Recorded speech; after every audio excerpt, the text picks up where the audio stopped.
사실 최근에 들어서 사람에서의 새로운 감염병이 계속 발생하고 있는데, 그 병원체의 기원을 조금 연구해 보면 이 박쥐에서 정말 동일한 바이러스가 나오는 경우도 있고, 또 가까운 친척 관계 바이러스가 나오는 경우도 있습니다. 특히 최근에 발생했던 사스나 메르스 또는 코로나19, 또 심지어 에볼라까지도 이 박쥐에서 동일하거나 유사한 바이러스들이 계속 보고가 되고 있습니다. 그렇기 때문에 이제 최근에 이런 사람에서의 신규 감염병들이 이 박쥐에 있는 병원체에서 유래했을 가능성이 높다라는 가능성이 강하게 제기되고 있고요. 물론 다른 야생동물에서 유래하는 그런 인수공통 감염병도 있지만, 유독 최근 들어 그런 신종 감염병의 경우에는 이 박쥐와의 관련성이 많이 알려져 있기 때문에 저희가 주목할 수밖에 없다라는 생각이 들고요. 왜 박쥐인가에 대해서는 사실 여러 가지 의견이 있습니다. 근데 제가 생각하기로는 이 박쥐의 어떤 생태학적인 특성이 매우 중요할 거라고 생각이 들고요. 가장 중요한 생태학적인 특징 중에 하나가 이 박쥐들이 아주 대규모 군집 단위로 생활을 한다라는 거고, 하나의 서식지에 여러 종의 박쥐들이 서로 함께 혼재할 수 있다라는 그런 특성을 보이기 때문에, 그만큼 다양한 바이러스가 새롭게 유입이 됐을 때 그 안에서 순환하고 변이될 수 있는 가능성이 높아질 거라고 생각합니다.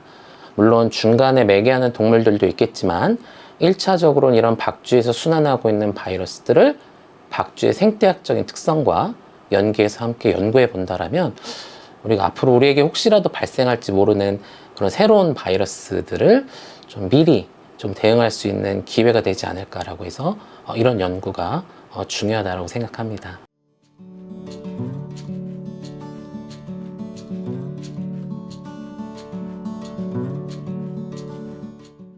여러 가지 환경에 대해서 잘 파악하는 것이 되게 어려운 부분인 것 같아요. 그래서 항상 나가기 전에 그 동굴에 대한 서식지 파악이 굉장히 중요하고, 야외 조사를 할 때 제일 어려운 점이 조심해야 될 점들이 되게 많아요. 그래서 보호 장비를 꼭 하고 가야 되는데요. 헬멧이나 이제 어두우니까 이제 헤드 랜턴도 껴야 되고요. 이제 장소마다 동굴의 그런 위험도가 굉장히 다르기 때문에 그 동굴의 특성을 알아야 되는 게 매우 중요해요.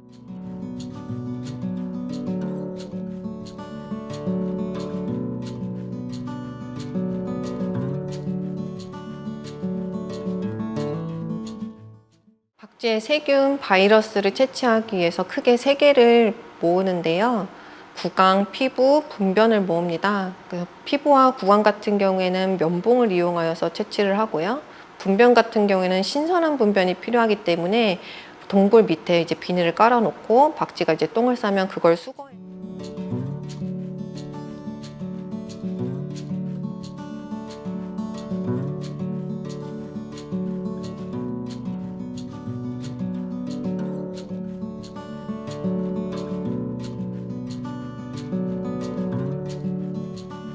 그간에는 이제 숙주인 야생생물인 이제 박쥐를 중심으로 계속 봤다면, 사실 이 박쥐는 그 환경 안에서 존재하기 때문에 환경에서 유입이 되는 세균들도 있을 거고요. 그리고 반대로 박쥐가 그거를 다시 자기 안에 있는 세균들을 환경으로 보내는 세균들도 있을 텐데, 이런 어떤 왔다 갔다 하는 그런 상호작용들을 캐치를 하는 어떤 단서들이 필요했습니다. 그래서 박쥐 자체뿐 아니라 박쥐를 둘러싸고 있는, 박쥐가 서식하고 있는 동굴 속 환경, 그리고 그 동굴 안에 있는 물들이 흘러가는 이제 수환경을 생각을 했을 때, 물이 흘러서 나오는 이제 동굴의 입구, 그리고 그 동굴의 유출수들이 흘러나와서 주변에 있는 농지로 흘러가게 되거나 하는데요. 그때 그 하천에 있는 물, 그런 것들을 다 채집을 해서 환경 속에서 어떤 세균들이 있는지, 그리고 숙주인 박쥐 분변에는 또 어떤 세균들이 있는지, 이런 것들을 비교 분석을 해서 얘네들이 서로 어떤 연관성이 있는지를 서로 탐구를 해보려고 합니다.